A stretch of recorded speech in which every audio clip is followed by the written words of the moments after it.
What's up, guys? So today I'm going to go over how to make a plaster slab. And plaster slabs are used for drying reclaimed clay, like trimming, stuff like that.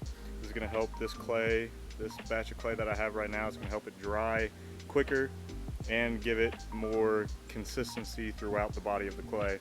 So it should all be one moisture level. This is pretty much everything you're going to need. You're going to need a tub. You'll need something to measure water. You'll need something to measure the weight of the plaster. You'll need pottery plaster. Make sure it's actually pottery plaster. And a tub, something that you can pour it into to make your slab. So to make your slab, you are going to need to figure out the dimension that you want for your slab. So I measured out this tub here. I measured the length, the width, and then I want mine to be about 2 to 2.5 inches in height. So measure that out, times them all together. That'll give you your cubic feet. Divide that by 80. And once you divide that by 80, you'll get the amount of quarts of water that you're going to need to mix with the plaster. But yeah, that was pretty much the formula from the video. So find your length, width, and height, times it all together, get your cubic feet, and then divide that by 80, which will give you your quarts, how many quarts you're gonna need. Mine ended up being like 9.88. I rounded to 10, and the only other measurement you're gonna need to know is how much plaster you use. And they pretty much timed their quarts by 3. So I could do 30 pounds of plaster for 10 quarts of water, but I ended up, they said that you could either go above that number or below that number, but going above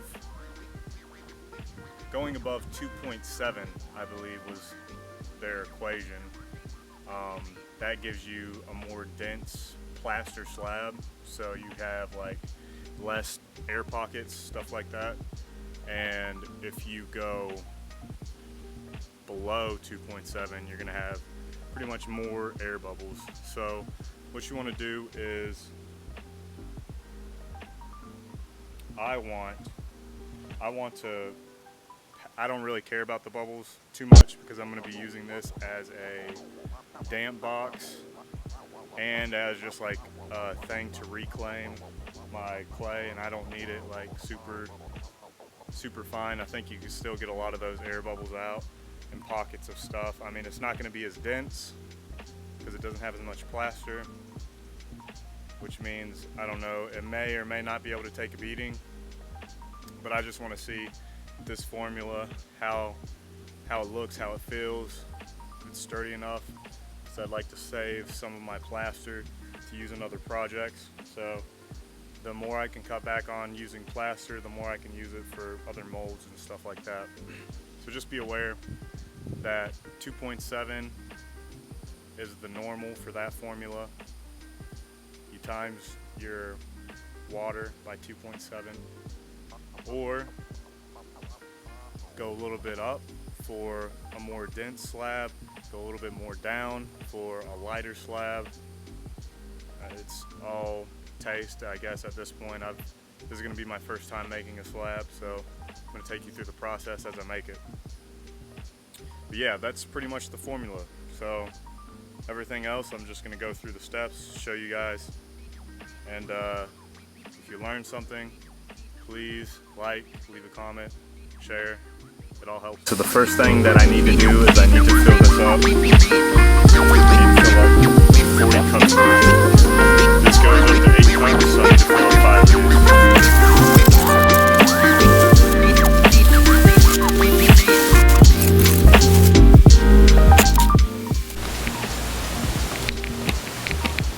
So the next thing you're going to want to do is get your plaster. I'm going to use a it's like a kitchen weight, I guess. Measure out exactly how much I'm going to need here. It's coming out to 5 pounds 4 ounces. So I need about a little less than 6 scoops.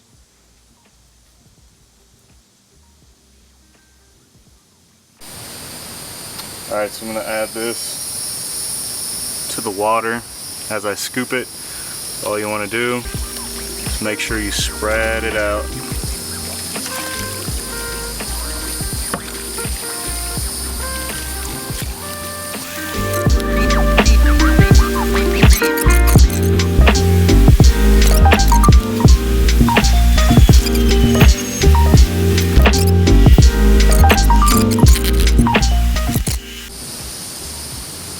Alright, I let it sit for a few minutes. I'm gonna go ahead and mix the rest of this up by hand. And yeah, after you mix it up, it should be good to sit. And you're just gonna let this sit in here for however long it needs to sit until it can safely fall out of the tub. So the video that I watched, that I'm going to post a link to as well, they ended up dropping it onto a mattress, like a foam top mattress thingy.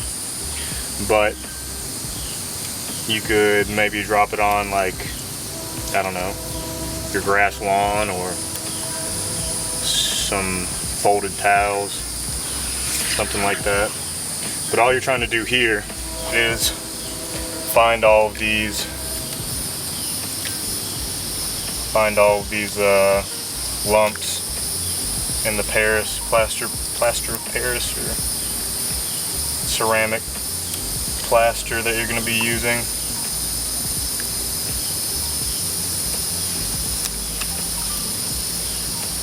And as this is drying,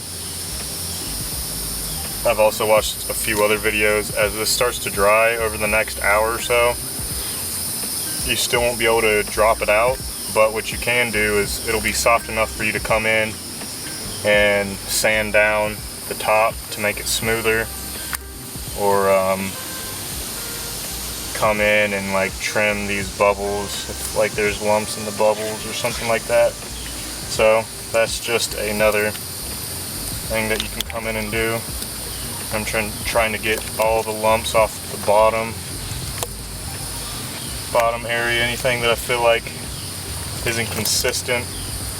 Something is thicker in one area. Really trying to mix it around and get it all one consistency here.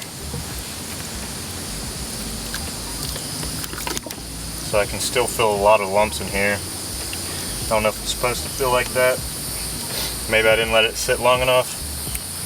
But this is, yeah, it's still just a learning experience. So I'm gonna try and get as many of these clumps broken down as I can. And what I'm doing right now is I'm putting my hand on the bottom of the tub, and as I'm rubbing it one way, I'm kind of keeping my hand open at an angle, and I'm catching all of the lumps and pushing it down and getting it nice and gritted up. So see if that helps. Probably should have used a cement mixer. I'll probably do that, try that next time. See if that mixes better. I feel like it would. So as you can see, it's already starting to get pretty thick here.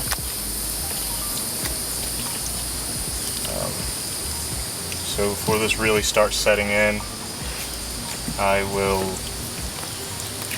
try and get it as level as I can. And I'll probably just do that by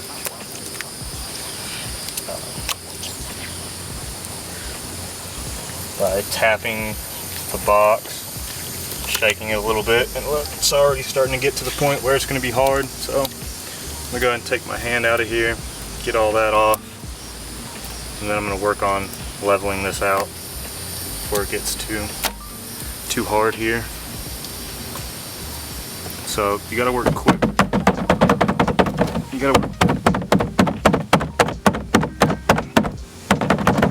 pretty quick with this guy.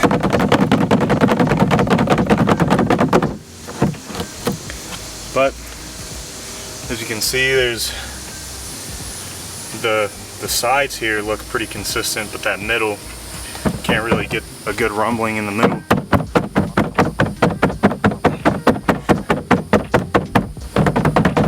You can see some air bubbles popping up.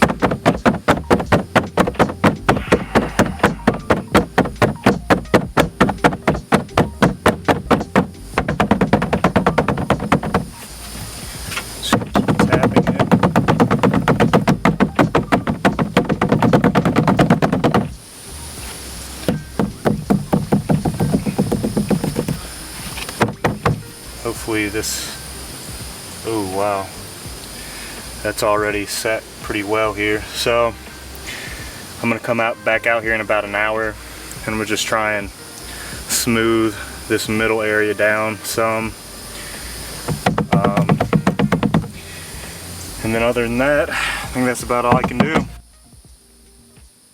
Alright, so it's maybe been, it's probably only been 10 minutes. And it is pretty darn solid. I'm making, as you see, it started cracking here.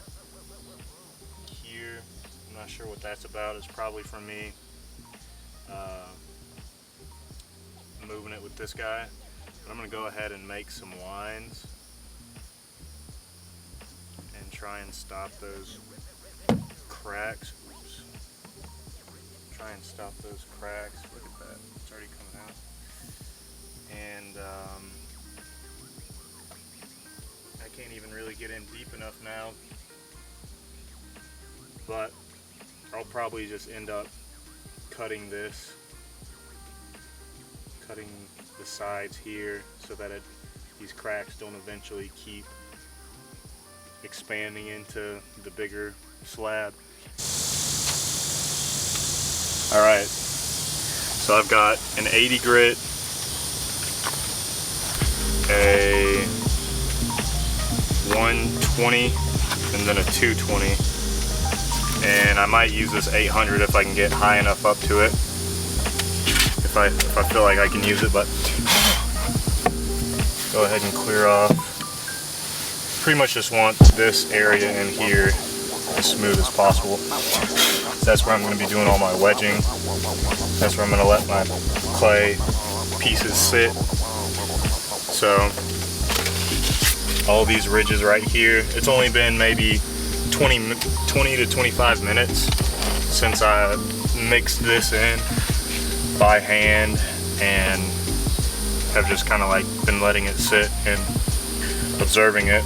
But you're going to see how easy that comes off. It still comes off pretty darn easy. Probably be easier if I had a little pad or something like this put inside of this.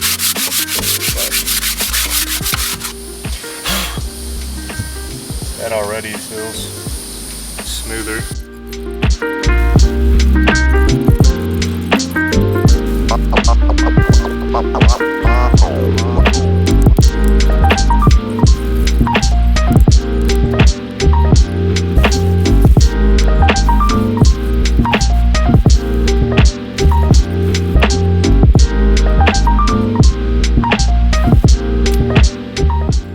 Alright guys, so it's the next day, hasn't even been 24 hours yet. I just got done throwing something on the wheel, so don't mind my hands. But yeah, this is pretty smooth. It still feels a little wet, but you can hear it's pretty solid.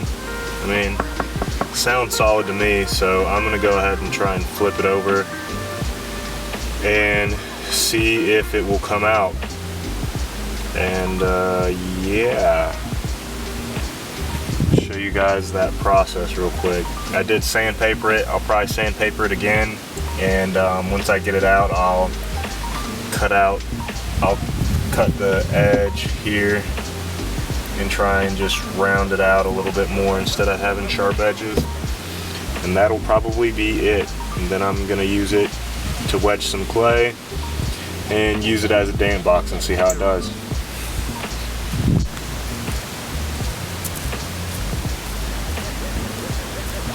So this is a bag full of clay I found at the river.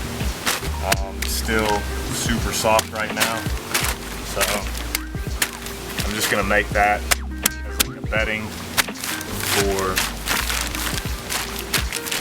this this slab to fall onto. So I'm gonna flip it over, and hopefully it'll land on this pretty evenly, nice and soft. And yeah, it'll come out relatively easy. Let's see what we got here.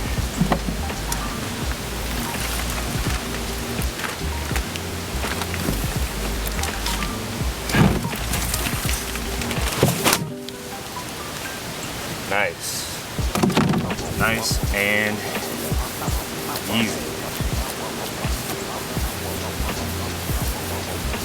And actually, this side, besides these like little air bubbles, is a lot smoother, and it already has a divot in it from the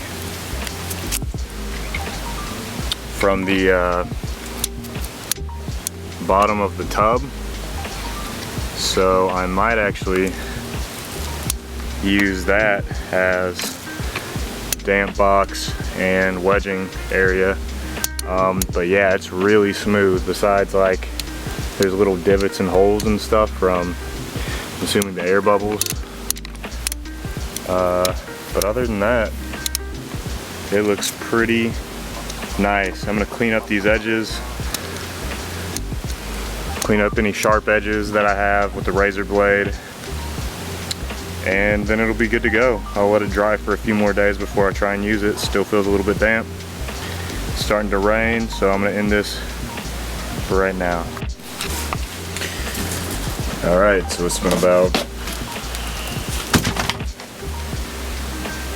7-8 days now it took to dry. You see, I used it to wedge the other day, and it does pretty good. The only thing that I have trouble with is getting some of this dry clay off with. The plaster sheds off a little bit if I scrape it and use it to scrape off. The plaster will come off sometimes. So I need to find a good way to clean off the clay. But all in all, this is a really, see, I don't want to scratch it like that either. I just want to get just the clay off. But either way, it's really good for wedging with. I'm going to try and use it as a wet box here soon. And I'll probably make a video about that, how I do it. But yeah, it's awesome. Now all I need is a nice table for me to put this on. I'm going to try and reclaim some clay as well. Put some clay in here and see how that takes, but it dries really well.